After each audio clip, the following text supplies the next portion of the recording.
I'm live. Are you live, Rob? On YouTube? Yeah. Yeah. Mhm. Okay, here we go.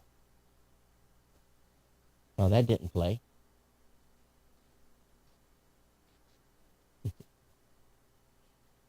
Okay, no audio.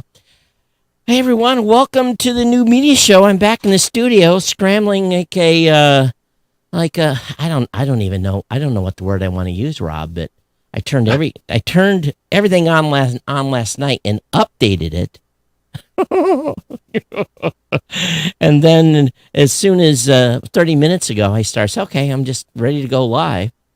And everything this brother asks for a verification, authentication, make sure who I am, sending a text, sending a phone. Here we are. And welcome back to the studio.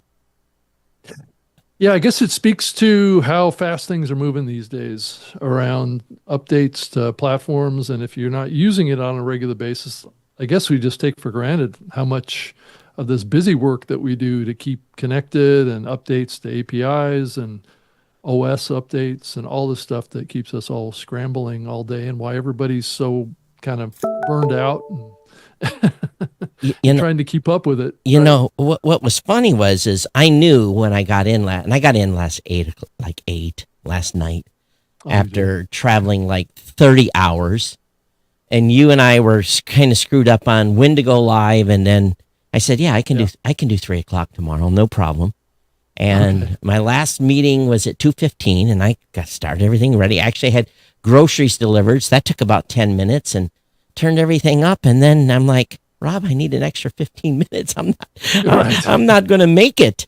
Yeah. Yeah, here we are. And it's and believe it or not, everything really worked. All the electronics worked. It was just Yeah. the It's a software. authentications. Yeah, Right. all the authentications.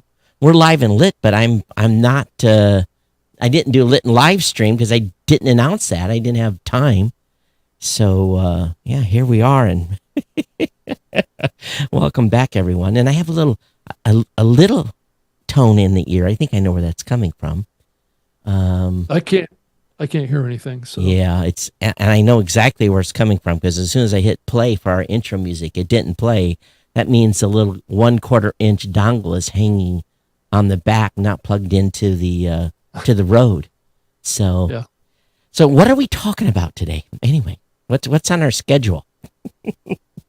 Well, uh, I'm open to any topics that you're willing to talk about too here, Todd. But I kind of laid out a little bit of a outline of different things that are going on that we could talk about here. And one is the Podscribe December Ranker that was pointed out in a discussion group, a podcast group that I'm involved in, and it shows some interesting trends. I'm sure that you don't probably have it I, open there I to be able haven't, to no, I bring it up. haven't read it. So go ahead and give me the breakdown.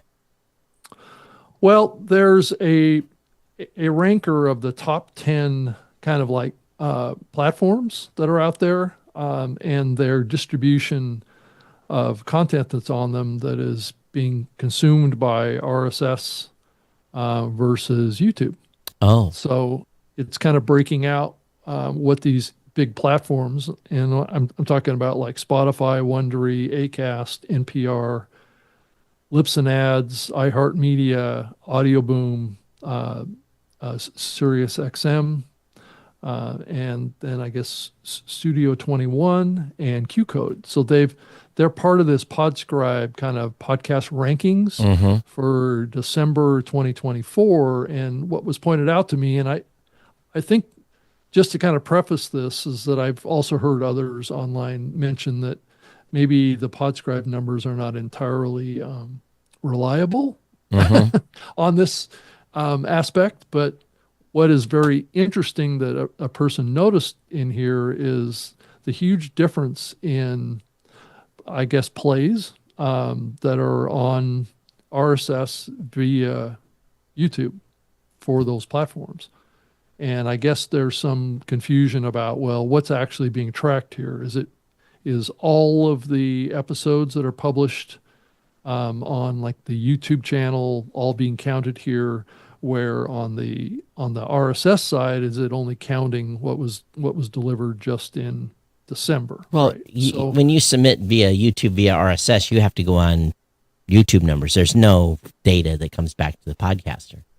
well, no, I think that there's a clear line of separation between RSS in YouTube and what's being consumed in YouTube, right? So it's not necessarily the same thing, right?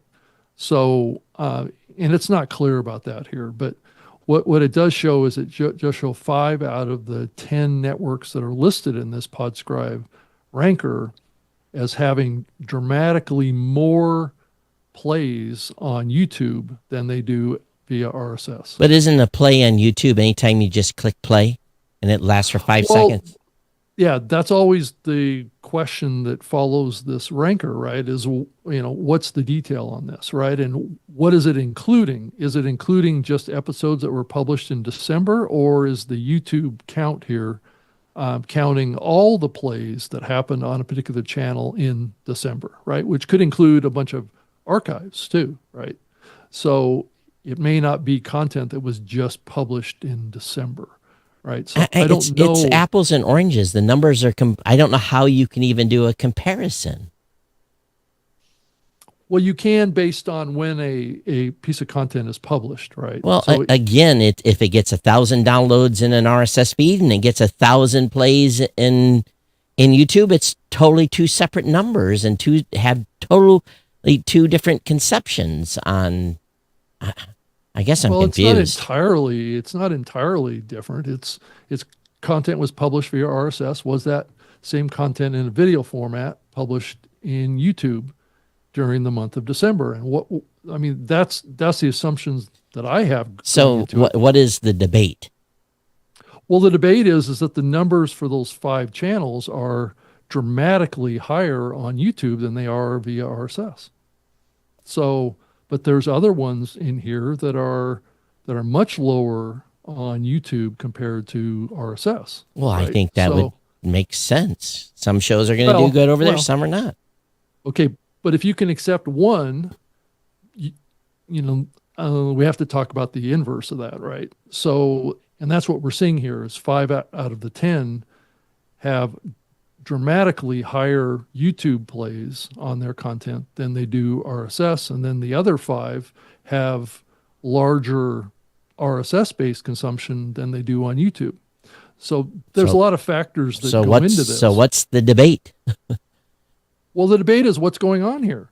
Is it possible that that Libsyn Ads, primarily an audio platform, right, is showing 397 million plays on YouTube from content that's published into YouTube via Libsyn Ads, and it's only showing 45 million plays on RSS. So did they monetize those 790 million ads on YouTube? Well, Libsyn Ads has been bundling YouTube plays with RSS plays. But they don't get paid the same. They never have. Well, but they are bundling them together in ad buys. It is what I'm trying to say. So if you have a host read that you're doing in your audio, that host read is also done in the video side that's published to YouTube. And YouTube does have an API metrics API going back into Libsyn, so they could compare those around plays during a particular window of time. Now, I agree with you that the way that audio is counted is different than the way YouTube is counted, right? So, but it's just an interesting contrast to look at real data.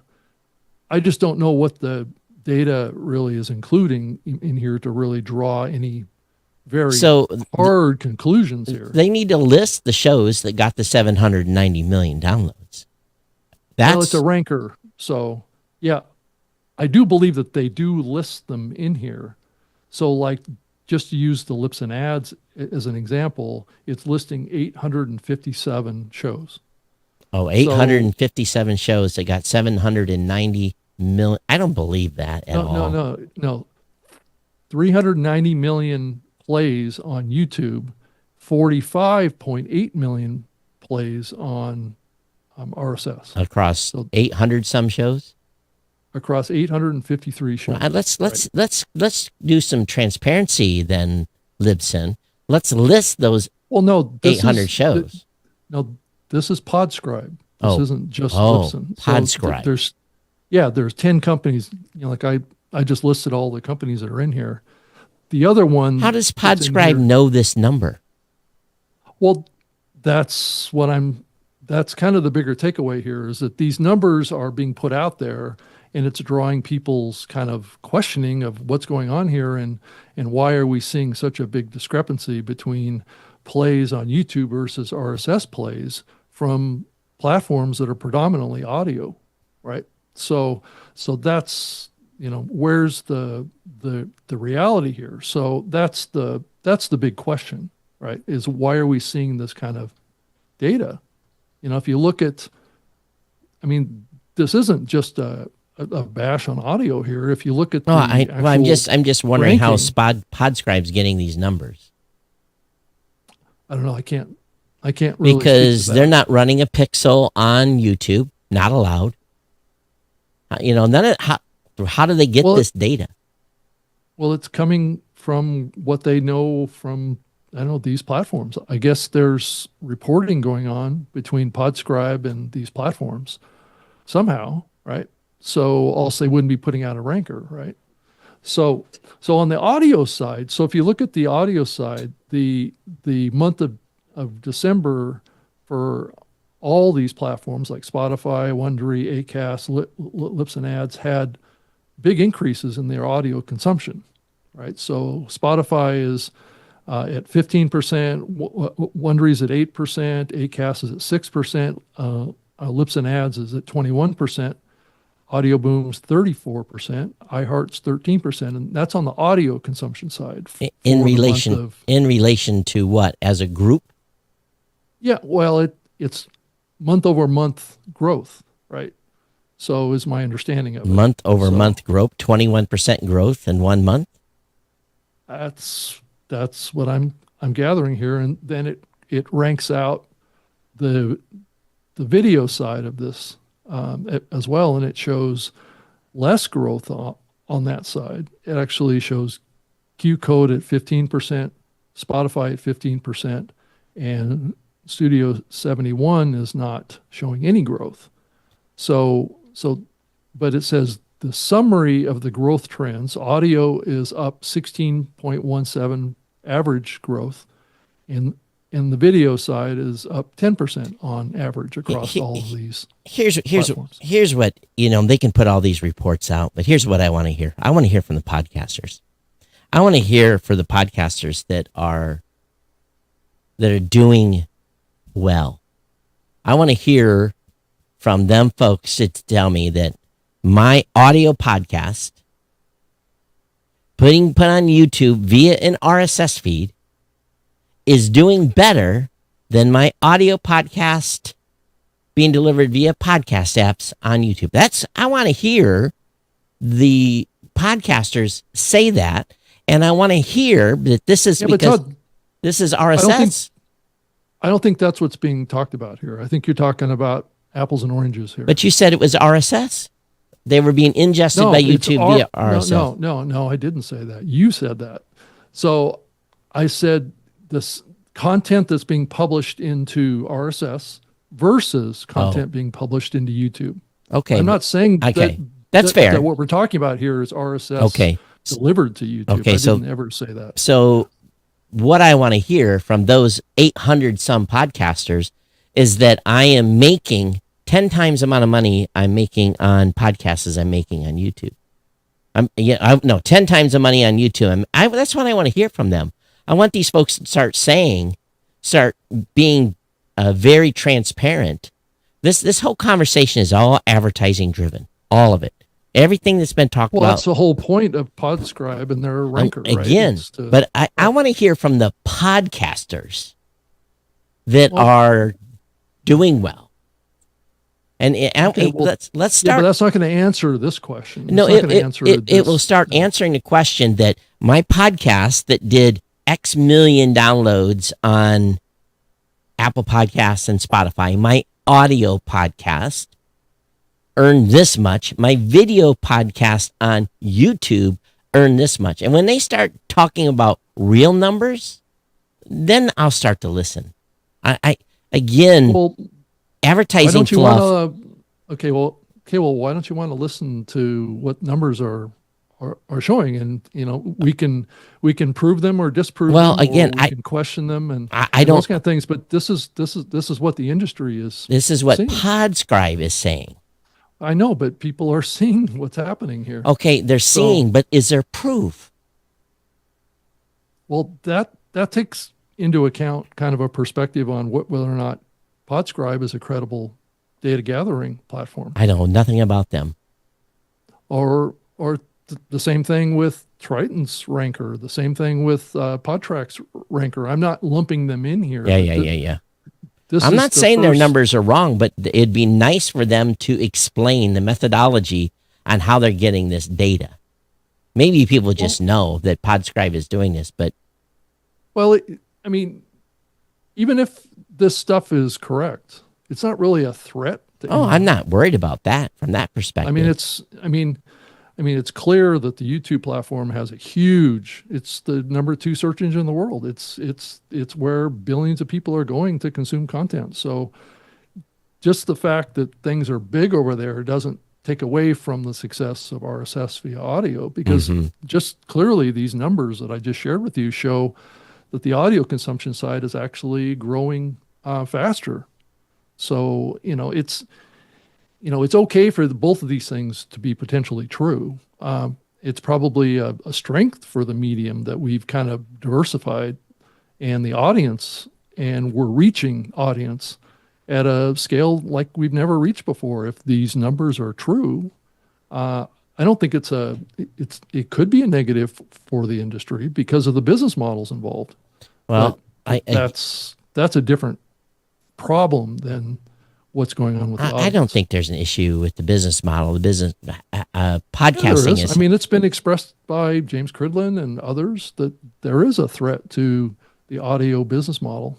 What's going on with YouTube and Spotify? I think what will happen here is this next coming year, we're going to find out. And if these, I hope so. I hope we find out what the truth is, and this may be a little bit of a glimpse of what potentially that truth. So the discussion then in the group, were they incredulous to these numbers, or what were they? What was their consensus? I think a lot of people were questioning the credibility of the analysis based on what the criteria was to actually come up with this. So I think that's the bigger question, is that if we're going to see this kind of trend line, it needs to go under the microscope of interpretation and clear understanding about what's being ranked and talked about. And that's one thing this show has been all about over the years. And oftentimes we get it wrong here on this show. But the audience and people involved in it will set us straight, right? And help us understand what's going on here. And that's the only reason I raised this is because people in the industry are seeing this, and they're probably having the same question in their mind. Well, is this really accurate? And what's wrong with the data, or what could be wrong with the data that's giving us this when it could be incorrect? The thing is, when people start focusing on plays and downloads, this is where, I've said this for years. But in video, a play doesn't mean you got paid. Well, and it's not implying here. It's just talking about pure plays. A download that's qualified with advertising in it, you are. So if you have advertising running in an audio podcast. Yeah, but Todd, I wouldn't assume that all these big companies are using audio hosting platforms that are not IAB compliant. So, well, I think the majority of them are. Yeah, I mean, that was what I meant. They're all analyzing the data correctly. So I'm going the to. question gets back to is what is YouTube doing? I'm going to assume, let's say a show that is in this reporting or whatever Libsyn Right. even reports. On the audio side, every one of those downloads that had advertising in it was paid. Nope. They got because it got qualified. It doesn't say downloads anywhere in But the it plays the downloads. interface. People have stopped using the word downloads for years, so they use the word plays. It's the same Right. thing. Well, it's because that's what the advertisers Right. want. So they're still getting paid for that play because it's been qualified as a download that they call a play. Just leave it at that.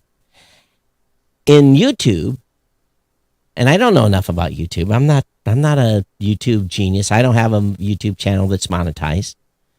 In YouTube, you probably only get paid for an ad that was actually played. Yeah, right. But that I mean, I have a monetized YouTube channel. But you may have gotten 1,000 plays, but only got paid for 50 ad deliveries. Yeah, I mean, it's a big black box. Right. And I YouTube agree with that. and YouTube decides what amount you're going to get paid. Yeah, I mean, it's based on what you would expect. Like I can see the average CPM on a video that I have, and I can see I can see who's listening to it, what the demographics are, what the play patterns are, what the time spent listening or watching are. I can see all that data. But again, you're only going to get paid if that video or ad was delivered on YouTube. What actually, I think it's paid if an ad was delivered. If an ad was delivered, right? And then for those of us that don't have ads, you may get a percentage of money based upon share or whatever. But so the question then becomes is when you see your plays, but do they? Again, I'm not monetizing YouTube, so I don't know. You just see the average CPM. If you had 10,000 plays and your CPM was $4, then you get, whatever the CPM end up being, because there has to be a difference between plays. If you got 1 million plays, you didn't get paid on 1 million plays because there wasn't 1 million ads delivered. See what I'm saying? Do they even tell you that? Yeah, I don't really know on the back end how they're actually doing that. They just tell you what a CPM you're making from that show. Right, and it tells you what your revenue is based on that. I mean, I suppose you could back into a number if you had your play count and then were able to back into it. But also keep in mind too that the advertising models on like a YouTube are very complex, right? There's all sorts of different types of ads. If the user's on a paid premium plan with no ads, then you get a cut of the revenue from that subscription, right? So which can be pennies or something like that. So if you just look at Libsyn ads in here, this ranker does break out some other data points which are kind of interesting too. The percentage of ads that are in that ranker for RSS-based audio as well as YouTube shows that 61% are host read, which means that the ad is being host read into the content and being passed to YouTube as well as the audio podcast. Then I wonder how they're backing that out and paying on that. Right. And then it's got another category, which I can't really determine what it is. It has like 81% or something, but I can't determine exactly. That would be a total scam if they're able to charge total YouTube plays on host reads and just charge the normal CPM for it.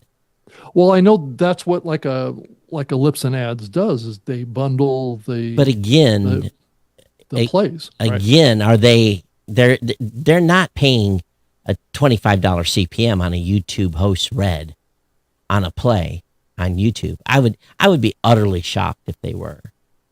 I don't know what the CPM So, could be somebody out across there on a, knows. Somebody knows. yeah. Who knows? Tell us.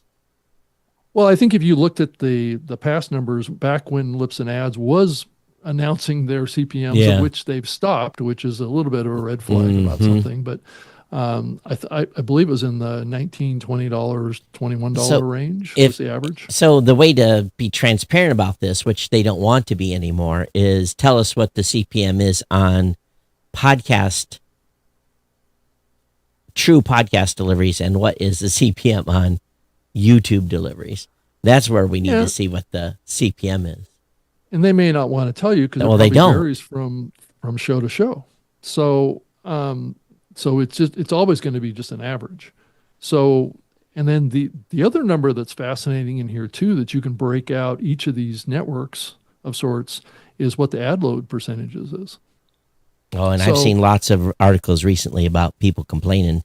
More and more people, especially Joe Rogan's show, people have gone off on people that are yeah, paying for Spotify, and still getting still getting ads, ads. right? Oh, Well, they got screwed, didn't they?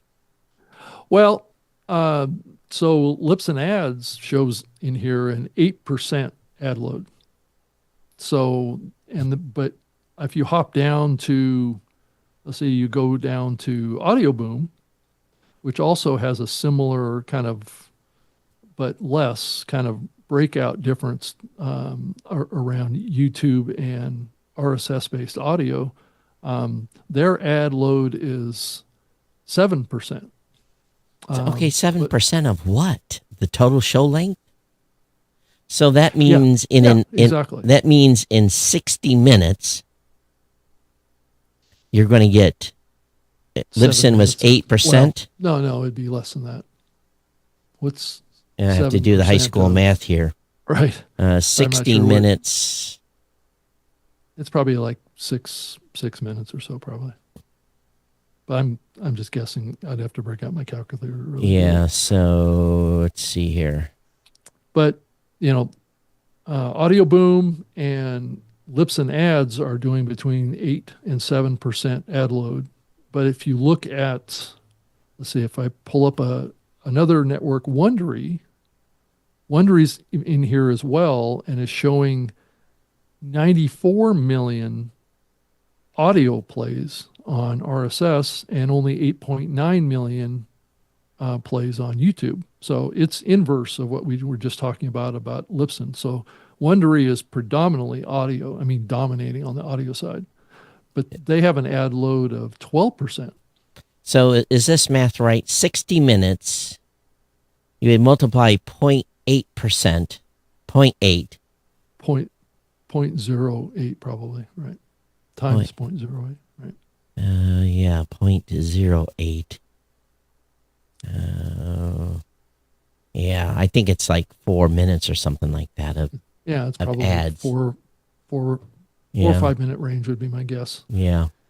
And then Spotify, which I think is interesting on their side, is that they show 90 about 93 million plays on YouTube and 150 million plays on audio via RSS.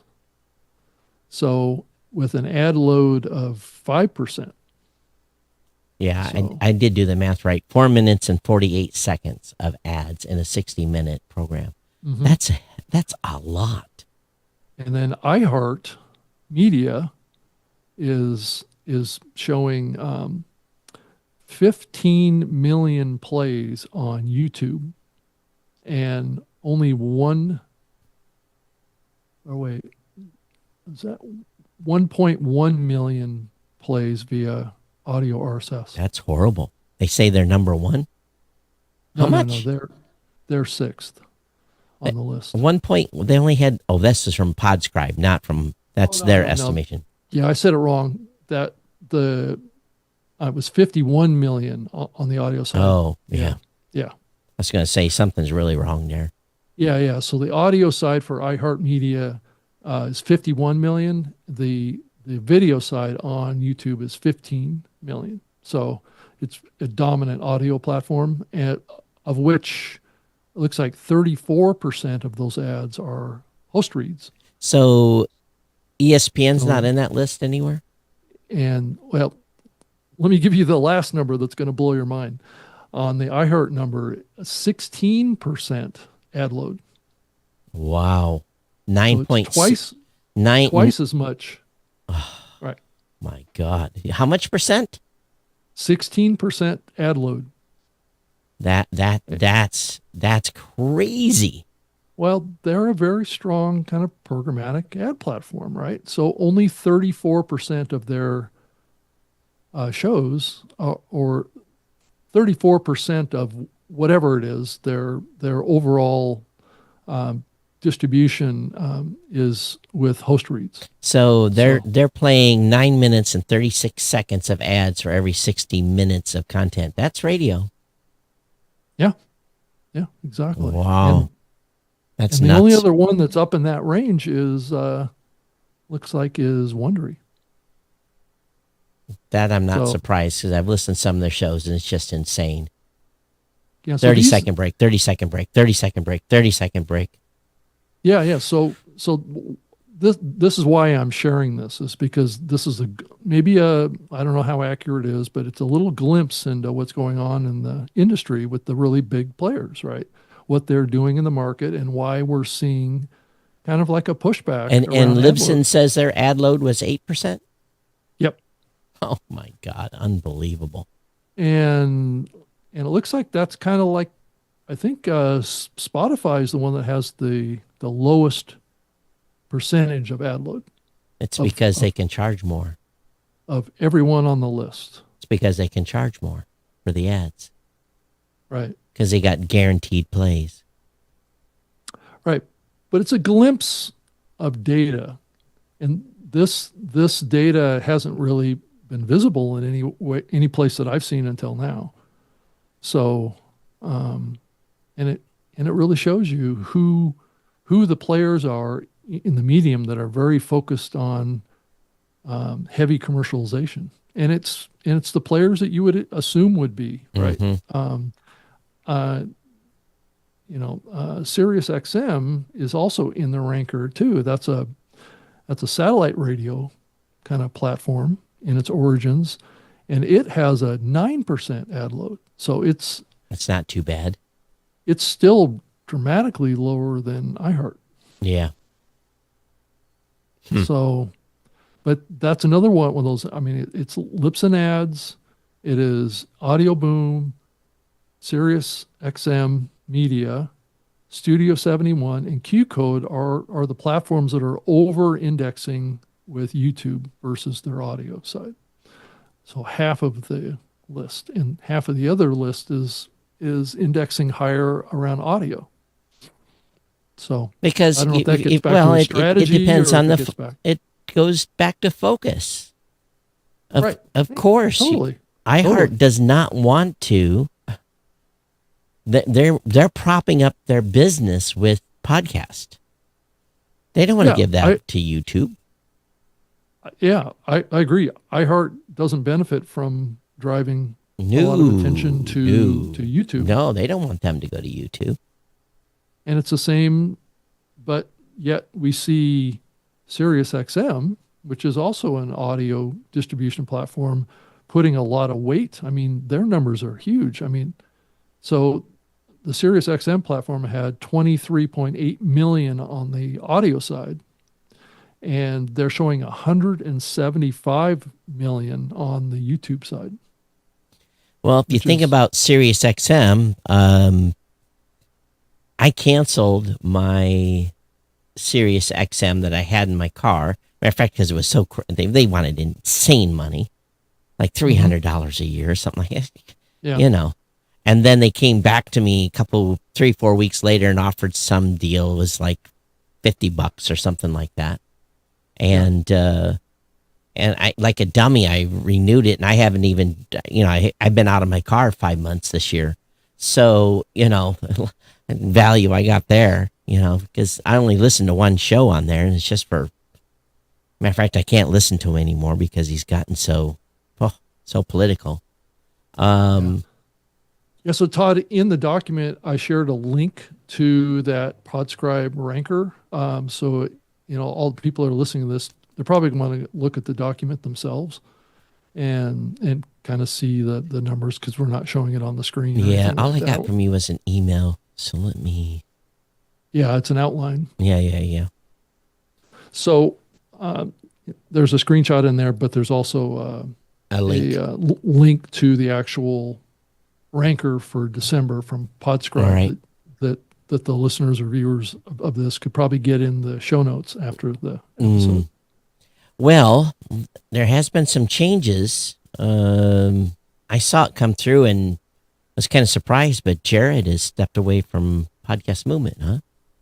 Yeah, I was surprised that. I think that happened maybe just before Christmas, I think. And it sounded to me like there wasn't enough revenue to support his involvement. Is that how I read that?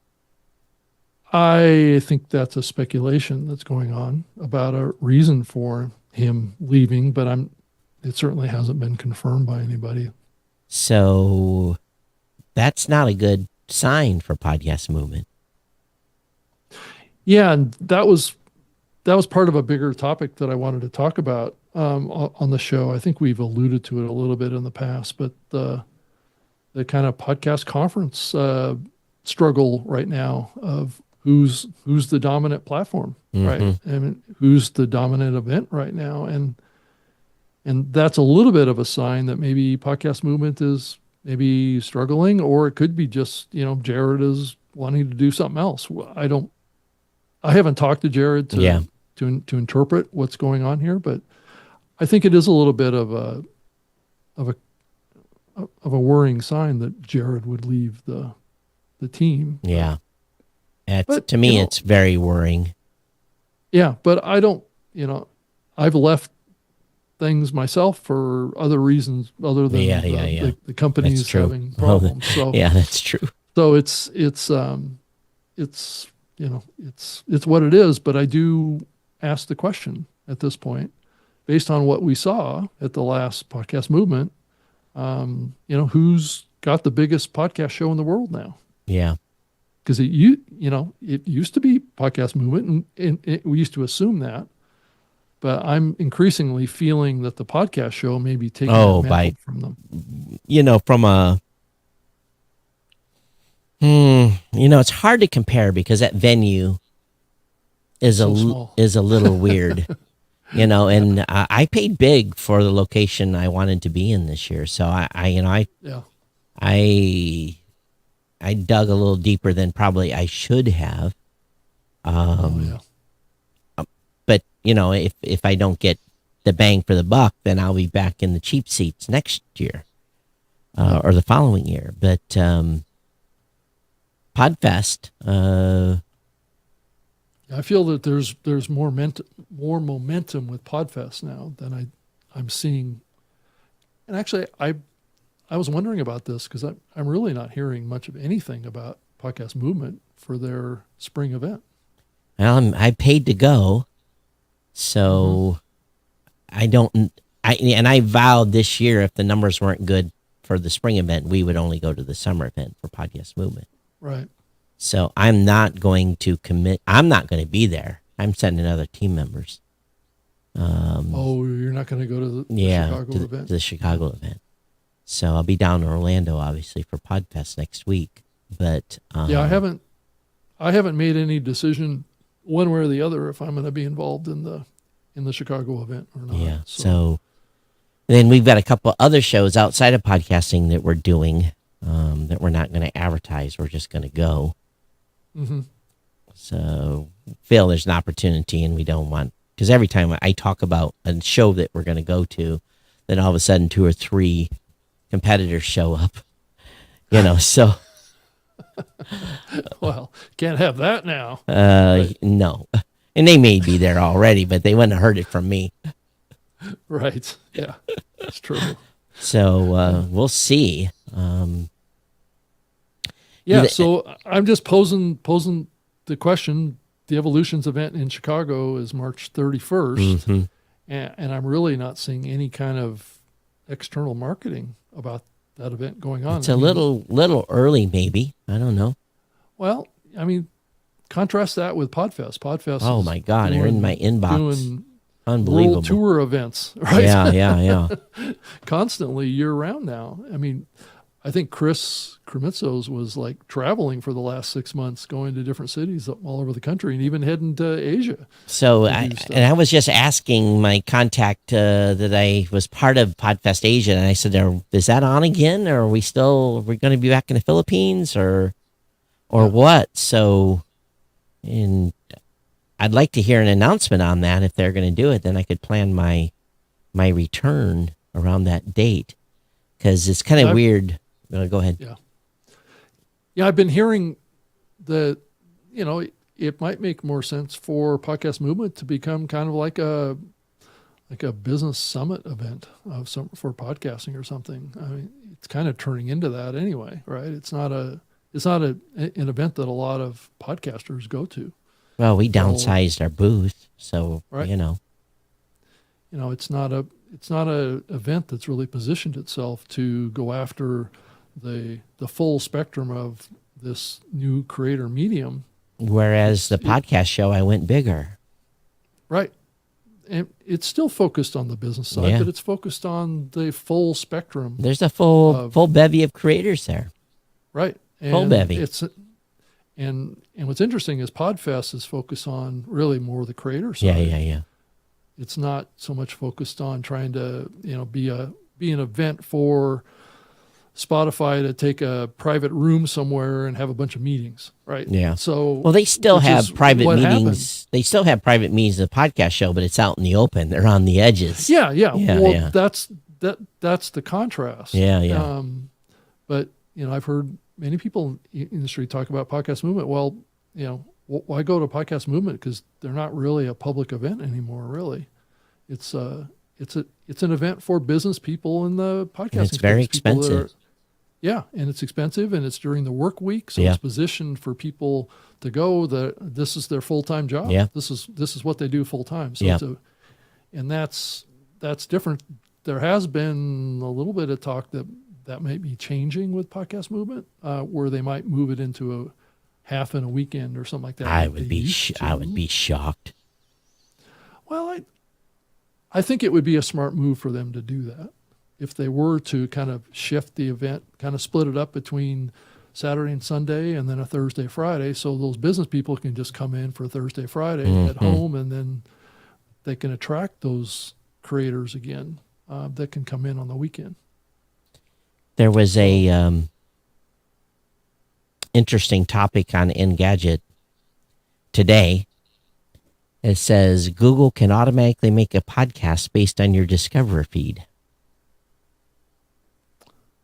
Is that through that a Notebook LM platform? It says Google knows a lot about you and your interests, and it uses that information to try and get more of your time and attention. New Search Lab experiment called Daily Listens can turn your Discover feed, and I don't know what that is, into a professional podcast. Google Discover is a created feed on mobile devices filled with articles and videos that the company Alago, it must be that's what's on the sidebar of my Android.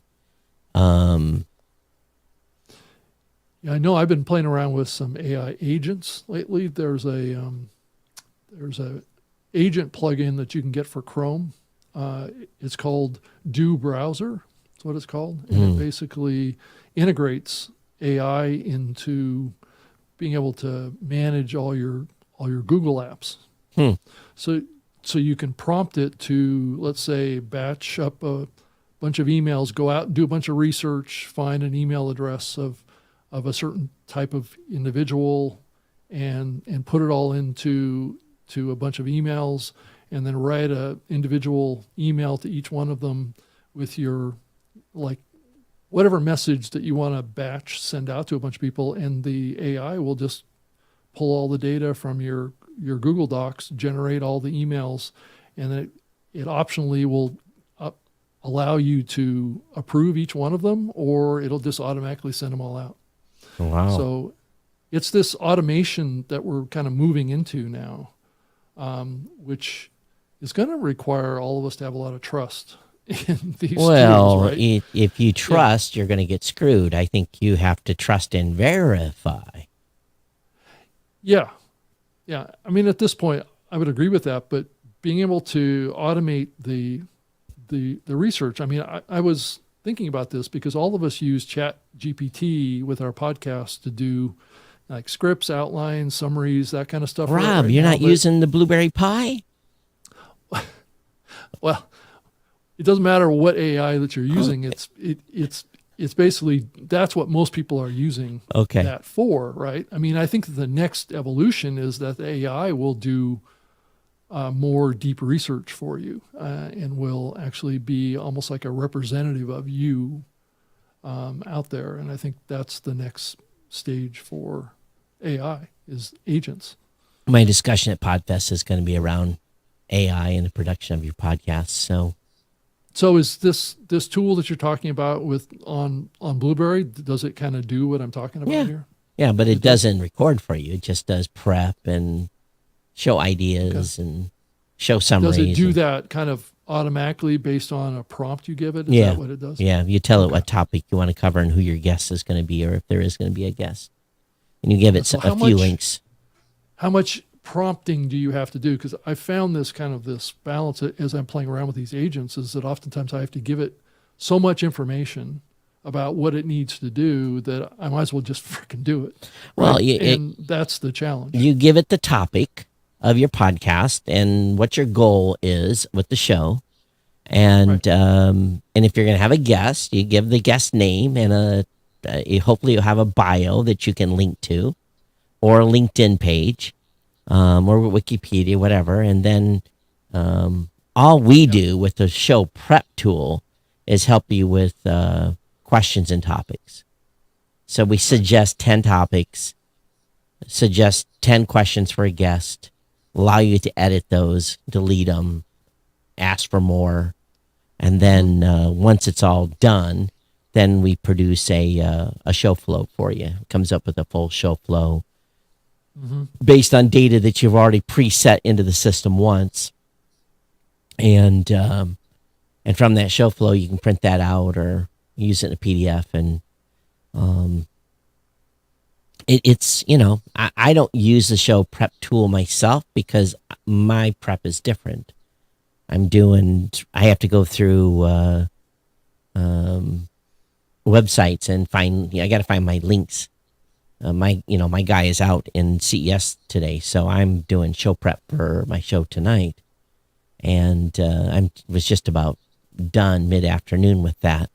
But again, it's not something AI can help me with yet. At some point, it probably will.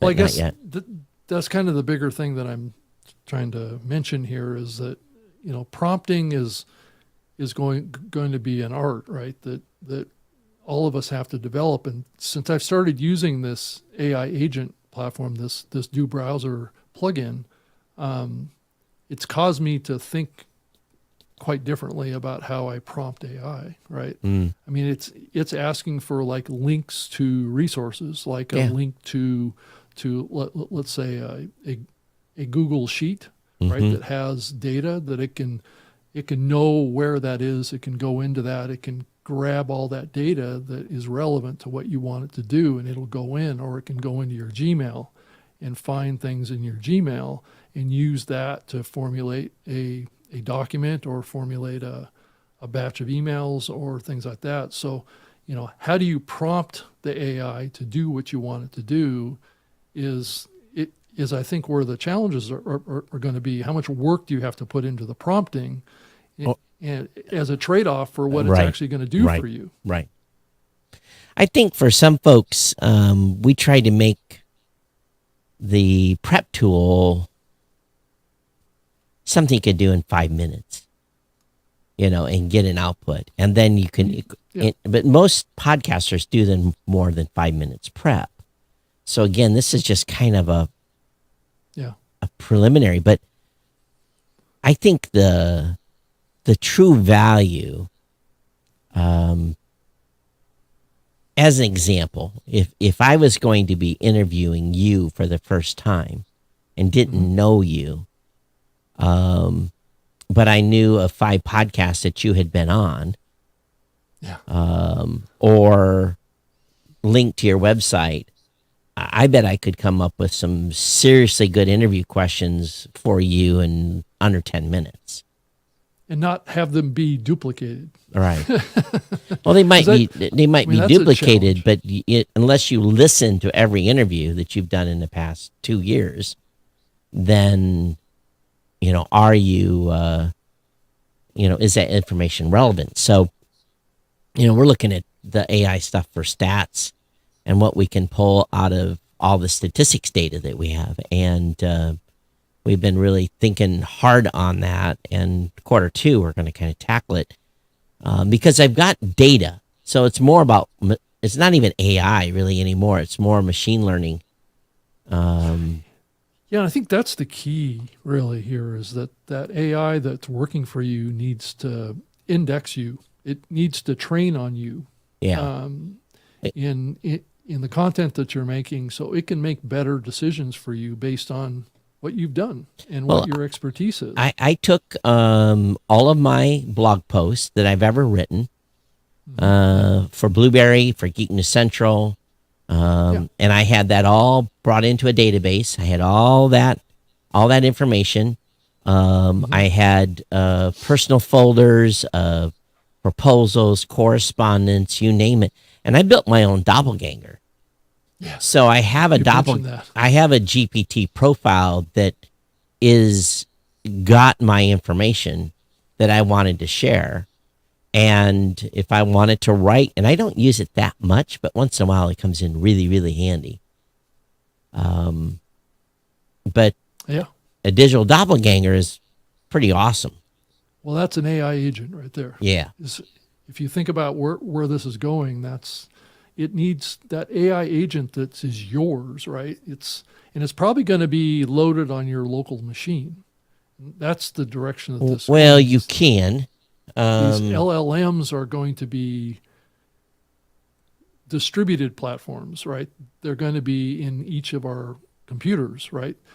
I'm sure you saw the NVIDIA announcement at CES about their new I already have RTX. I already have one. 50.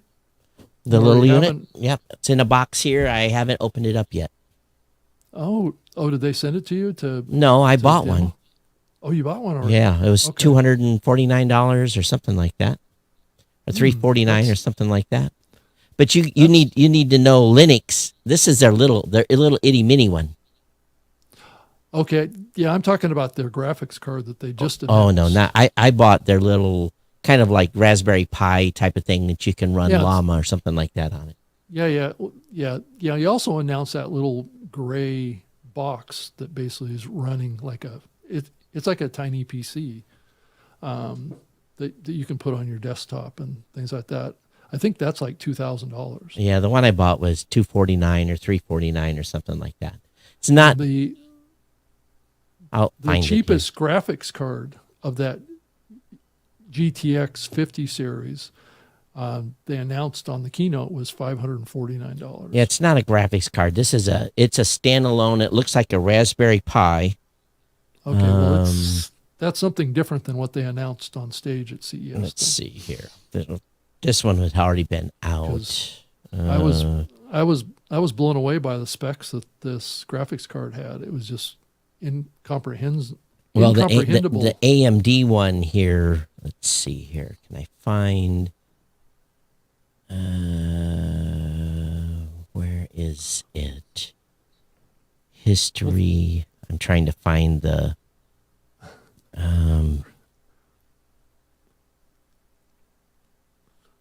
So, Todd, the capability of this graphics card at $549 is almost like putting a supercomputer in your PC or your Mac or whatever. I mean, it has, from what I can tell from the specs on this thing, it's a complete AI computer in of itself that has petaflops of processing power inside of this thing.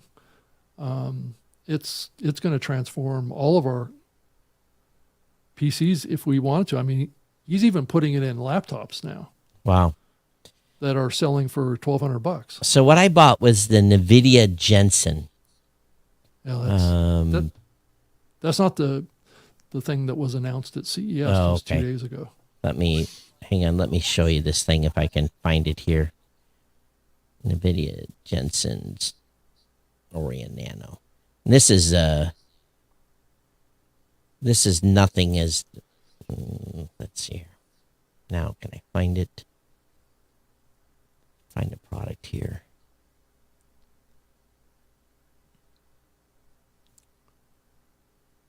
Oh, yeah. So let me see if I can get a screen up. Well, all right. Hang on here. Let me go to... I'm not used to pushing these buttons, Rob. 3, I'm on 6. Let's go to 6. This is what I bought. okay. And it's for low-level stuff. This is not for nothing heavy. This is just for, you can run security systems, security detection. It's not that fancy.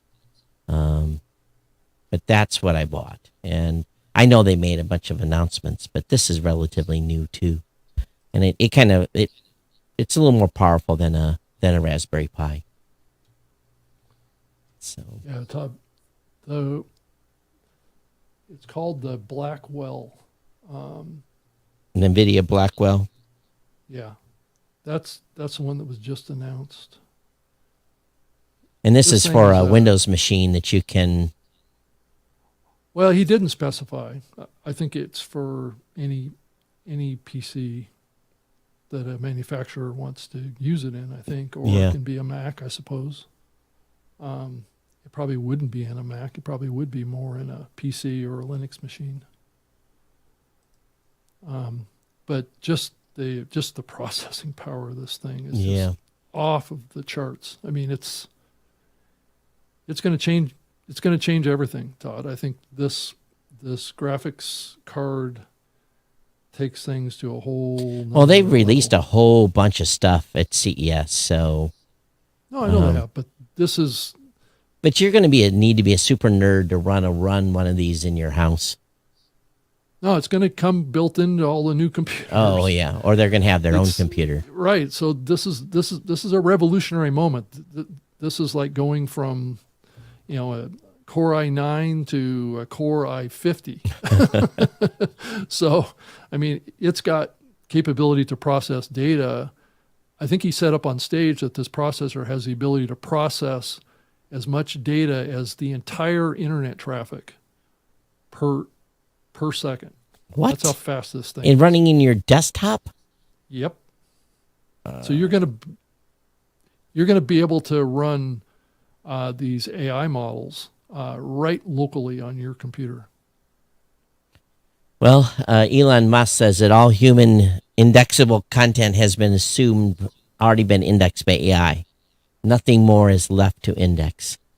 So, okay, this GeForce GTU, it's the RTX 5090. RTX 5090. Because I was looking at looks like huge amounts of money. No, it's only $540. RTX 5090.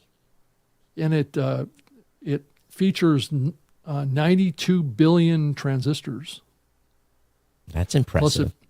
Plus it provides over 3.3 trillion AI operations per second. $2,000. I think that's for the high end model of it, right? It says starting at $1999. He announced it at $549 on the stage. It must have been a different model.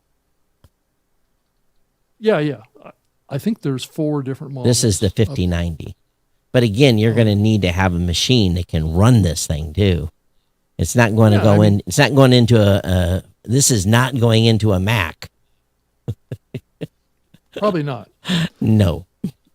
Yeah, I've got a Core i9 Dell computer here. Mm-hmm. And I've been trying to research if I can trade up, because I currently have a GeForce CPU in this thing right now. But it's certainly not at the capability that this has. Fernand asked me, and this is in Facebook chat. I'm having a problem bringing up YouTube chat. I'm going to look at that here in a second. Oh, this is what's going on. My phone is... I wondered what was bleeping at me.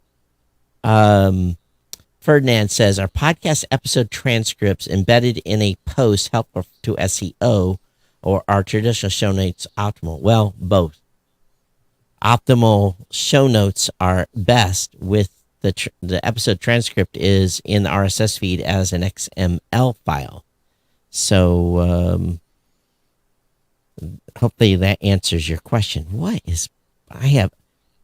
X is going crazy, and let me turn off my bloop. It keeps going bloop, bloop, bloop. All right, there we go. Silent this stupid thing. Part of what the big impacts of this new platform, this new GPU, is its ability to process media. Yeah. I mean, even still today, if I want to create a 4K video, and I've got a very modern, fast computer here, it can take me 20 minutes to encode a 15-minute 4K video file. Now that's where you probably need to switch to a Mac, Rob. I'm not going to switch to a Mac. This 90-minute show on my MacBook Pro takes a whopping 6 minutes to encode. Yeah, but my comment really gets back to these new kind of GPUs that are coming out and available. You're going to be able to process very soon 6 and 8K videos. But why? Why? Because that's what these platforms are evolving into. But why would anyone want to? You don't have the bandwidth. Most of us don't have the bandwidth to watch 6K videos. Yeah, you do.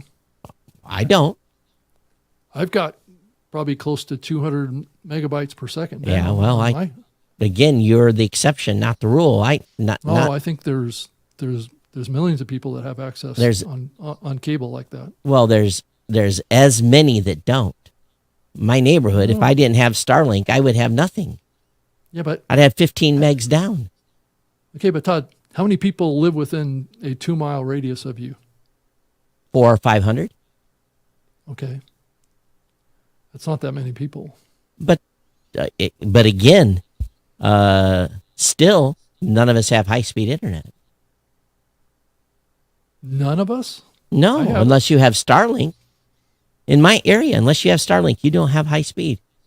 You have 15 megs down. Todd. Yeah, you're probably talking about 10% of the population doesn't have access to high-speed internet. How much of the U.S.? Okay, but that's not the argument that I'm trying to argue about here, Todd. Well, again, I'm talking about what the vast majority of people that live in the urban centers of this country have access to at least 100 megabytes per second downloads, likely today. So, this evolution to 6K, 8K, I mean, I already have cameras that can record in 6K right now. It's just I'm not using it. I'm doing pretty much everything in 1080 and 4K now. So, and I can't do anything streaming with 4K. In the United States, 48 million people lacked access to high-speed internet. Yeah, there's 340 million. The issue is most prevalent in rural areas and tribal lands. Right. 48 million. That's a number, Rob. I'm not saying it isn't. I'm just saying that it's a fraction of the opportunity. Well, how many people are in the United States? 300 and some million. Yeah. So okay. So 10-15%. Yeah. So 8% of the people. No, 16% of the people don't have high speed internet. 14% don't have high speed internet. That's a big number. Right. So we should hold back the progress on No, this? I'm just saying, but why do you want to watch 6K video? You can see every wrinkle in your eye. Well, okay. If you're younger, you don't care, right, Todd? Well, again. So, right. Most people don't even have a 4K TV yet. And increasingly, these platforms are building in abilities to, polish your face a little bit. Well, good luck on that. Well, I mean, it's part of StreamYard. It's part of many of these live streaming platforms to touch up your face. I'll keep my wrinkles. Thank you very much. I'm not saying you got to get rid of your wrinkles. I'm just saying what is recorded on the video, it doesn't have to be like that. And if you're going to be at 4K, it's probably a good thing. Oh, here's the comment on YouTube. Peter Ribian, founding engineer of Podscribe, has a focus in AI. They could be arriving at the numbers through an equation, meaning a forecast equation. Yeah, interesting. Though it's not portrayed that way. So yeah, I'm a little bit of a grumpy curmudgeon today. So well, you've been struggling with technology here to some degree. Yeah, exactly. That always leaves a bad taste in your mouth. Again, I think we'll see. We'll see what happens. I don't. Cridlin is also in agreement that he thinks the video stuff has been. I don't know if you've been listening to any of his content over the last month, but oh no, I know how James thinks about this. There's comments going on Facebook and all sorts of stuff constantly on. Yeah, he thinks it's a little overrated. Yeah, I mean, I think you can take that position, but as we just saw in those rankings, it's a little bit of a mixed bag right now around what's actually happening. So and it just needs to be confirmed, right? Is it a bunch of smoke, or is there something really changing going on here? I think change is happening all the time, but what happens is the stuff is like a roller coaster, and we've heard podcast audio is dead at least a dozen times now. Rob, you've joined the bandwagon here.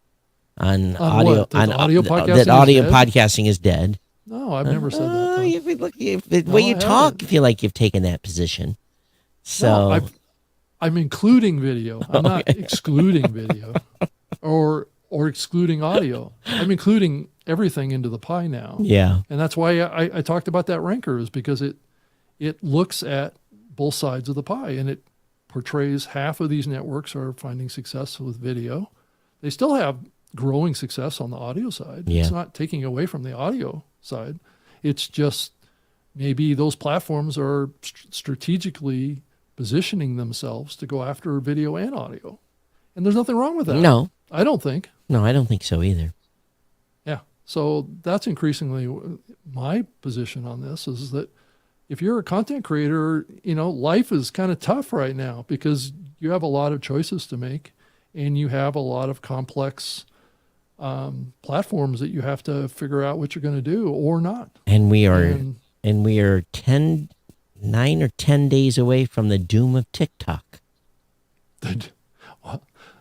I don't know that that's going to go down. I would be surprised, but you never know. Well, there's news that someone is trying to buy it. I'm sure that's probably true. Yeah. But without the logarithm. And anything without a logarithm is just another platform. Yeah. Well, I'm sure there's plenty of algorithms that are out there. Well, if you think about YouTube is nothing without a logarithm. They have an logarithm. I believe same with Facebook. I believe same with X. Oh, speaking of Facebook. Yes. Interesting development there, huh? Oh, with Mark Zuckerberg? Yeah. Right. With his big announcement that he's anti-censorship now. And it happened a day after he met with the incoming president. Interesting how that worked out, huh? Well, everybody wants to be with a winner, don't they, Todd? Yep, and all these companies that we're bashing seems to also be contributing to a inauguration fund. So it's just to me, it just cracks me up on how the tides swing, Yeah, I mean, but you have to ask yourself, how much has really swung? Well, that's the question. Or is it a perception of a big swing? Well, there's, I can just tell you from tech support tickets, censorship is still happening and deplatforming is still happening. And it's saying still happening in a significant way, even Yeah. on X. Elon's out there saying that he's a free speech platform, but in practical data terms, I don't believe that that's 100% true. So I think it's less than it was, but it's definitely, Yeah. yeah. I'm finding X to be a hell of a lot more entertaining than anything. Oh, it is. Right now. Definitely. Oh, unbelievable. Well, and I think on the last episode, you talked about the entertainment value of TikTok. Right. It's being up there too. You know, the news gathering ability of TikTok and being able to, if you want to see what's happening with these LA fires, go on TikTok. That's where it's all at. That's where all the action is. You can, sadly, you can see it in living color as the whole city's being burnt down. Yeah, well, that's a whole other show on that front. But yeah, I'm increasingly seeing these big platforms, all of them really, start to think about siloing their creators, right? Well, they want people to publish directly to them, only link to them, only post content to their platforms, and this concept of syndicating across, other, like creating a YouTube video and then linking to it from your X account or from Facebook is now being suppressed. Long live podcasting. Right. So you have this kind of move towards all these platforms wanting to upload directly to them. And I've been saying this for probably a couple of years now, but that's the direction that everything is going right now. Long live podcasting.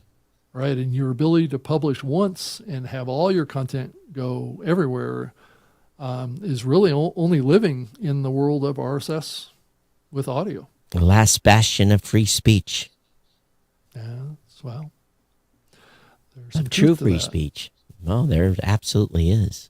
But if you publish it into one of these big platforms, that may not necessarily be the case. Not at all. So even if it's in RSS, doesn't necessarily make it a full free speech. Well, if you publish an RSS and you publish it into most people that are having success on YouTube are not publishing via RSS. Right. Well, that's true. Yeah, I would say that's kind of a, let's talk. What is YouTube accomplishing by ingesting RSS? What's your comment on that? They're getting data. Well, they're getting data, but they're getting the attention of those content creators to get them to create a YouTube channel. Right. So, because that's the only way you're going to manage your content in there if you ingest it in RSS. That's all you're going to get from it. That's all you're going to get. You're not going to get no views doing it that way. And those podcasters that are primarily just doing audio that enable their RSS to go into YouTube will go in and start probably creating videos. And that plays into, I think it's increasingly happening. Yeah. And you see the same strategy with Spotify. Create your RSS feed into Spotify, and then if you want to upload video, that replaces your audio feed and takes all your money away and takes all your control away. Right. So it sounds a lot similar to YouTube. So. Well, I think podcasting is safe for the time being. It is. Yeah, I think we're okay on that side. It doesn't appear that from what I've seen in the numbers, it doesn't appear that the audience for audio, it doesn't appear that it's declining that I can see. Yeah, time will tell. Well, I hope it doesn't. And every indication that I've seen so far is that audio is still strong. Yeah. It's just, this nagging video thing keeps coming up. Well, you're obsessed with it. I'm not so obsessed with it. Well, I'm obsessed with it because I want to know the full spectrum of this, because I think creators are increasingly challenged with this question, right? And I want to be able to give them a smart answer. So that's what it comes down to for me. I think those that are really wondering about video are just doing video, and they don't need to answer any questions. They're just going for it. And they have been for a long time.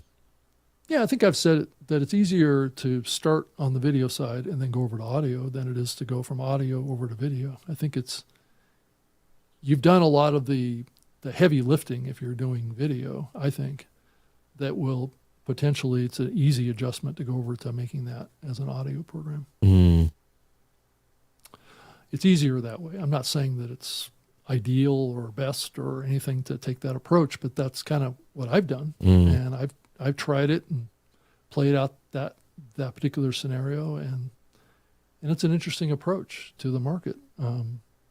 But fundamentally, being a digital creator means that you're creating content and all these various ways that you can slice and dice and distribute and take various versions of it and put it out in various platforms. Gets to the heart of what podcasting really started out as being, as a syndication strategy. So, And what's interesting in some research I've been doing is that there are certain podcast hosting companies that are really doing a lot of video, but they don't support video. yeah, well, yeah. And That's it's the a challenge of the age. It's here, a very interesting strategy. They're doing a lot of video, but they don't support video on their platform. Who are you specifically referring to here? It doesn't matter. This comment. It doesn't matter. But it's very interesting to see the strategy.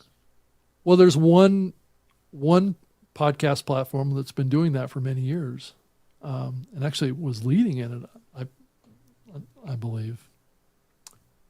Are you thinking of the same one I am? Mm-hmm. Mm-hmm. Thou name shall not be said. Is that what you're saying? I don't know if that rule applies with them, but anyway, No, it's not a big secret. no. But it's Are you awful. thinking of Buzzsprout? Is that Yeah, who you're thinking of? yeah, Yeah. yeah. Yeah. Well, they've always had Albin over there has always had this video prioritization that he's. But they don't support video on their platform. That's the fun part. Well, it's just a marketing thing. He's Yeah. the marketing guy, right? Yeah, So it's a marketing strategy to reach new Yeah. potential podcasters, to educate them. And it's just the same thing, really, in a lot of ways, what you're doing with your podcast shows. That you Yeah, have but we and don't this do show. what we don't do. We've never had a YouTube strategy ever. So that's Blueberry's got stuff they put on YouTube, but probably to our detriment. Maybe it's time, Todd. Well, like I said, I've been doing some study. Yeah, I'm sure you have. Yeah. But it's just ironic to me. So is. one of the few platforms that actually supports video.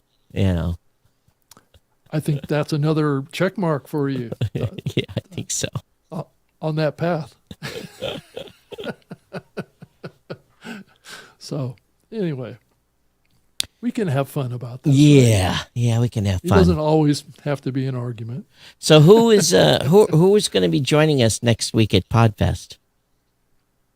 John Miles, the MC of the Podcast Hall of Fame and Okay. host of Passion Struck podcast, very popular podcast, and he's a book author and things like that, as well as Rocky Thomas from Oh, okay. And yeah, you told me about Rocky. All right.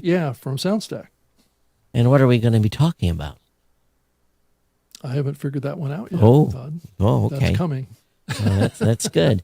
I could only do so much each day. So I I'm heard a lot of the sessions sipping are away being through it. streamed. streamed live or just Yeah, recorded? streamed. But I haven't heard anything like that. I heard that they were all being recorded. well, they're not recording the slides, which is interesting. They're only recording the speaker. And I thought that's a mistake. Slides Yeah. are important as part of, it's a tie into the presentation, but it makes you go, Yeah, I wasn't planning on, for my particular presentation, I wasn't planning on using any slides. Yeah, I was yeah, we gonna never get up and do. talk. Oh, yeah. No, but I'm not talking about our. Oh, you've got media another show. session. I'm talking about I've got another session that I'm doing, and then I'm also doing a panel session with some Podcast Hall of Famers. Oh, okay. That's cool. Yep. So I'm doing 3 sessions plus the Hall of Fame, and we're going to get a recording of this show that we can put out from Podfest. Oh, awesome. Hopefully some good audio this time. Yeah.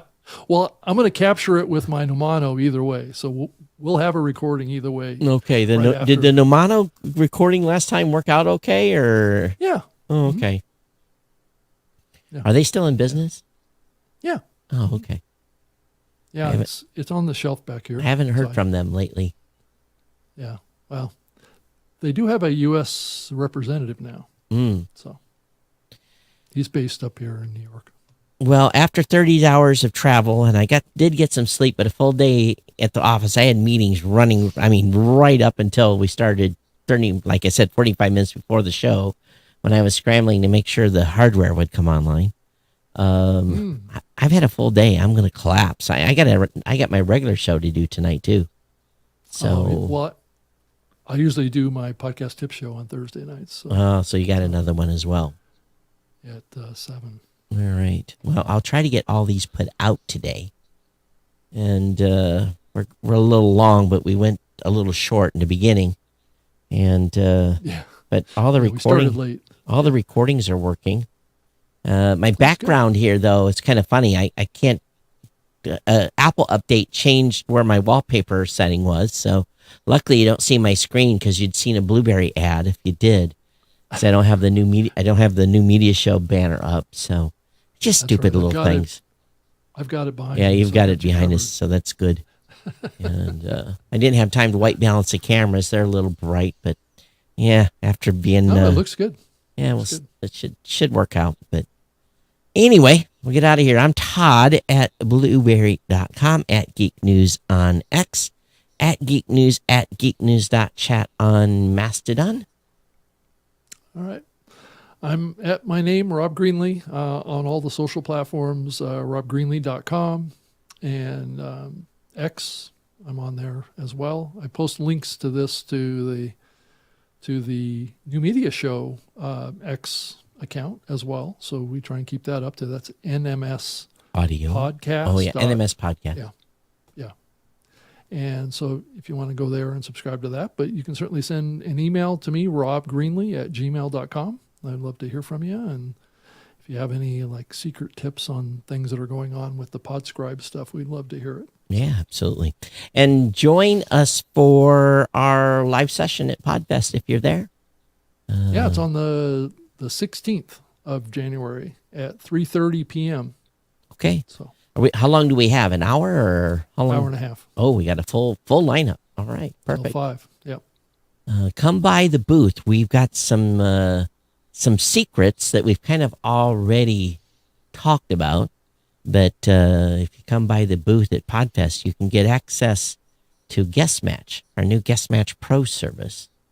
I'd like to sign up for that, Todd. Yeah, so it's still being built, but we're going to be ready in about probably 30 days or so. And we're probably going to make some people unhappy that we're competing with them in the guest matching service. But it's not just for podcasters. It's for all creators across all platforms. So is there going to be any AI relationship here? In the beginning, no. Well, no. I like. Well, there is some but it's more machine learning. It's not necessarily AI in the beginning. Right. The matching algorithms are going to be more machine versus the AI stuff. So makes sense, and then it's easier to transition into yeah algorithmic matching. But we're going to need guests, and we're going to need to have creators. So yeah, shows. Interesting that you're using that term, Todd. What's that term? Creators. Creators versus podcasters. Because it is a platform for everyone. It's not just a podcast-specific platform. I would have called it Podcast Match or something like that, or something similar, but no, it's. I think that probably someone already has that. Yeah, I think someone has that. So, yeah. So that's why it's Guest Match Pro. Yes. Okay. That was a good choice. Yeah. So, all right, everyone. Thanks for being here. We'll see you at Podfest, and if not, I guess we'll have a video to put up afterwards. Knock on wood. I get in on the 15th. So, are you in on the 15th? 15th in the afternoon. Yep. Yeah. Same with me. So, okay. All right. We'll see. If you're going to Podfest, it's at podfestexpo.com. If you want to jump on a last minute flight, it's still a week and a half away, but. And one of our new partners is going to be there, Code ADX. So I heard about that, Todd. Yeah, so if you're a Blueberry customer, you can. We partnered up with them for another way to monetize your podcast. So Not that everybody wants to do that, right? But this is using a unique affiliate code methodology. You get to pick who you want to promote. And there's special exclusive deals that can't be found anywhere else. That's the delta on it. For the period of time. It's not going to be like honey, huh? It's not going to be like the honey plugin. Yeah. Honey can go pack sand. Okay, that's good. Yeah, exactly. All right, everyone. We'll see you next time. Okay. All right. All right. Bye.